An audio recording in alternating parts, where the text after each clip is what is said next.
One thing I'm learning from gardening in this adventure is the real pleasure of being able to go out to the garden and just harvest a little bit at a time. I think at first I was kind of disappointed because I wasn't every time harvesting bushels and bushels of stuff, right?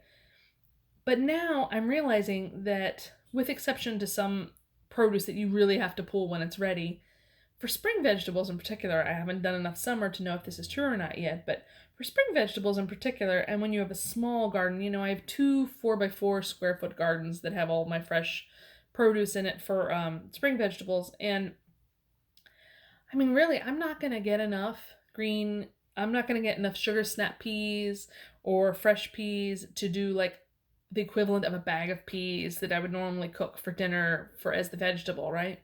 Instead, I'm going to shell those peas and put them in a salad, or maybe include some of them in a stir fry and have it as like a component of something.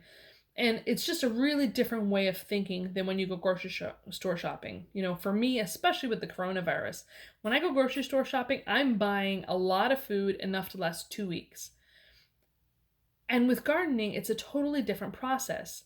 It's both planning ahead, but also kind of taking things as they come and working with them. And there's a different type of creativity that's involved that I'm just really, really enjoying. Tell me how your view of like harvesting gardens and how do you use your vegetables. Obviously, I would love later this year, I'm really hoping to have enough peppers to do some pickling. I'm hoping to have enough tomatoes to be able to do some canning. Who knows, all the tomatoes could die. We again, I have no expectation that everything's going to succeed. But I just think that I'm curious how you all deal with your garden and how you envision the crops that you get from them.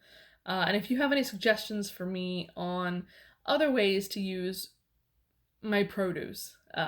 Anyway, if you enjoyed this video, please tell me what you think.